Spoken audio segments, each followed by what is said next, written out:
SASDOவின் பிரதான செய்திகள்.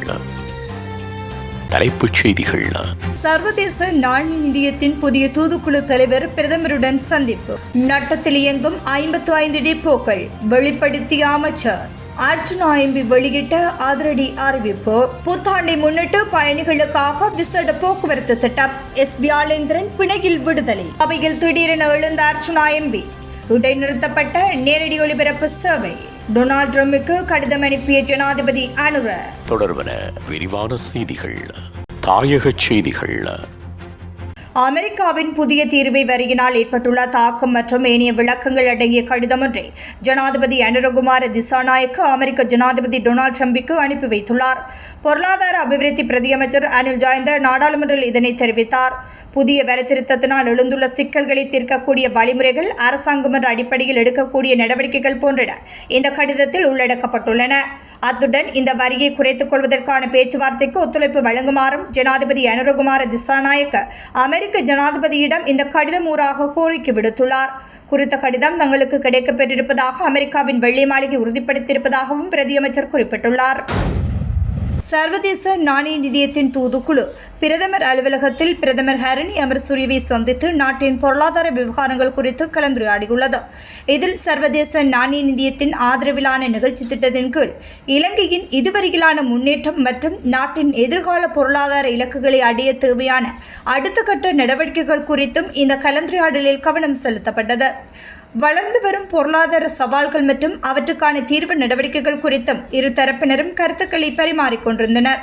இந்நிகழ்வில் பிரதமரின் செயலாளர் பிரதீப் ஜபுதந்திரி, பிரதமரின் மேலதிக செயலாளர், இலங்கைக்கான சர்வதேச நாணய நிதியத்தின் புதிய தூதுக்குழு தலைவர் இவான் பாபகேர்ஜியோ, சர்வதேச நாணய நிதியத்தின் ஆசிய மற்றும் பசிபிக் திணைக்கள பிரதி பணிப்பாளர் சஞ்சீவ் பந்த், பணிக்காலம் முடிந்து செல்லும் இலங்கைக்கான தூதுக்குழு தலைவர் பீட்டர் ப்ரூயர், சர்வதேச நாணய நிதியத்தின் வதிவிட பிரதிநிதி மார்த்தா வேர்ல்டு மைக்கேல் மற்றும் வெளியுறவு அமைச்சு மற்றும் இலங்கை மத்திய வங்கியின் பிரதிநிதிகள் கலந்து கொண்டிருந்தனர். இலங்கை போக்குவரத்து சபைக்கு சொந்தமான 109 டிப்போக்களில் 55 டிப்போக்கள் நட்டத்தில் இயங்குவதாகவும் 54 டிப்போக்கள் லாபம் ஈட்டுவதாகவும் போக்குவரத்து, துறைமுகங்கள் மற்றும் சிவில் விமான போக்குவரத்து அமைச்சர் விமல் ரத்நாயக்க குறிப்பிட்டார். இது தொடர்பாக இன்று பாராளுமன்றத்தில் உரையாற்றிய அவர், நட்டத்தில் உள்ள டிப்போக்களை மேம்படுத்த பல புதிய நடவடிக்கைகள் எடுக்கப்பட்டு வருவதாகவும் கூறினார். நட்டத்தில் இயங்கும் 55 டிப்போக்களுக்காக பல புதிய நடவடிக்கைகளை பின்பற்றுவதற்கு நடவடிக்கை எடுக்கப்பட்டுள்ளதாகவும், அதன்படி திறமையற்ற முகாமையாளர்களை நீக்கி திறமையான டிப்போ முகாமையாளர்களை நியமித்தல், அதிகபட்ச அட்டவணைகளை இயக்குதல், பேருந்து சேவைகளின் எண்ணிக்கையை அதிகரித்தல், பயணிகளுக்கு விழிப்புணர்வை ஏற்படுத்துவதன் மூலம் மோசடி நடவடிக்கைகளை குறைத்தல், ஊழியர்களை ஊக்குவிக்க சம்பளத்தை திருத்துதல், ஊழியர்களுக்கான விழிப்புணர்வு பயிற்சி பட்டறைகள் நடத்துதல், ஒவ்வொரு டிப்போவிற்கும் நாளாந்த இலக்குகளை வழங்குதல், பேருந்துகளின் எரிபொருள் நுகர்வை திறமையாக நிர்வகித்தல், வாங்கப்படும் பொருட்களின் தரத்தை தொடர்ந்து சோதனை செய்தல், டிப்போவின் செலவுகளை எப்போதும் கட்டுப்படுத்த தேவையான அறிவுரைகளை வழங்குதல், மாதாந்த கணக்குகளை ஆய்வு செய்து எதிர்கால நடவடிக்கைகளை மேற்கொள்ளுதல் மற்றும் டிப்போக்களில் இருந்து கூடுதல் வணிக நடவடிக்கைகளை மேற்கொள்ளுதல் போன்ற பல நடவடிக்கைகளுக்கு தற்போது கவனம் செலுத்தப்பட்டுள்ளதாக அமைச்சர் குறிப்பிட்டார். மேலும் இலங்கை போக்குவரத்து சபையிடம் 7137 பேருந்துகள் உள்ளதாகவும் அதில் 5182 மட்டுமே சேவையில் உள்ளதாகவும் 1955 பேருந்துகள் சேவையிலிருந்து நீக்கப்பட்டுள்ளதாகவும் அமைச்சர் தெரிவித்தார். தற்போது மொத்த ஊழியர்களின் எண்ணிக்கை 25384 எனவும் அவர் தெரிவித்தார். இலங்கை தமிழ் பாராளுமன்ற உறுப்பினர் வைத்தியர் ராமநாதன் அர்ச்சுனா டிக்டாக் செயலி குறித்து தனது கருத்துக்களை பகிர்ந்து புலம்பெயர் தமிழ் சமூகத்துடனான தொடர்பை மேம்படுத்துவதற்கான புதிய திட்டத்தை அறிவித்துள்ளார். தனது ஃபேஸ்புக் பக்கத்தில் பதிவொன்று இட்டு அவர் இதனை குறிப்பிட்டுள்ளார். அவர் தனது அறிக்கையில், டிக்டாக் இதுவரை ஒரு பெரிய தலைவலியாகவே இருந்து வந்திருக்கிறது. இதனால் ஏற்பட்ட நன்மைகளை விட தீமைகளே அதிகம். பலரின் உண்மையான முகங்கள் இந்த செயலி மூலம் வெளிப்பட்டுள்ளன. ஆரம்பத்தில் ஏதோ ஒரு உள்நோக்கத்துக்காக தொடங்கப்பட்ட இது பின்னர் பிரபலமடைந்தவுடன் அதன் உள்நோக்கங்கள் மாறி பலர் தங்கள் சுயரூபத்தை தமிழ் சமூகத்துக்கு வெளிப்படுத்தியுள்ளனர் என குறிப்பிட்டார். மேலும் புலம்பெயர் தமிழ் மக்களுடன் தொடர்புகளை பேணுவது காலத்தின் தேவை மட்டுமல்ல, அது எங்களை உயிர்ப்புடன் வைத்திருக்கும் என்று நம்புகிறேன். டிக்டாக் தளங்கள் எந்த காரணங்களுக்காக உருவாக்கப்பட்டிருந்தாலும் அவை அந்த நோக்கங்களுக்காகவே செயல்பட வேண்டும் என்று அவர் வலியுறுத்தினார். இதனைத் தொடர்ந்து தனது சொந்த தளத்தில் புலம்பெயர் தமிழ் சமூகத்துடன் நேரடியாக உரையாடுவதற்கு ஒரு திட்டத்தை அறிவித்த அவர், இன்று முதல் ஒவ்வொரு திங்கள், புதன், சனிக்கிழமைகளிலும் தேவைப்படும் அவசர நாட்களிலும் புலம்பெயர் தமிழ் சமூகம் என்னுடன் நேரடியாக இணைந்து உங்கள் சந்தேகங்களையும் மதிப்புமிக்க ஆலோசனைகளையும் பகிர்ந்து கொள்ளலாம். ஒரு நாளைக்கு 2 மணி நேரம் மட்டுமே ஒதுக்கப்படும்.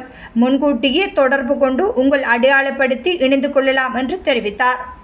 மேலும் எச்சரிக்கையாக எந்த காரணத்துக்காகவும் முறையற்ற வார்த்தைகளை பயன்படுத்தினால் அது என்னுடன் உரையாடும் கடைசி நாளாக இருக்கும் என்று கூறினார்.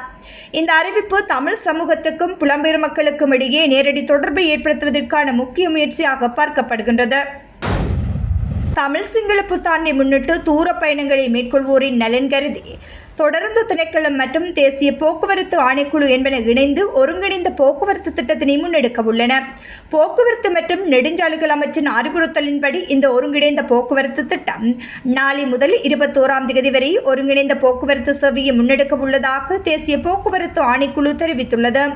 அதன்படி புத்தாண்டு காலத்தில் கண்டி, புத்தளம், தம்புள்ளை மற்றும் காலி உள்ளிட்ட 5 முக்கிய வழிகளை மையமாக கொண்டு நீண்ட தூர பேருந்து சேவைகள் முன்னெடுக்கப்பட உள்ளன.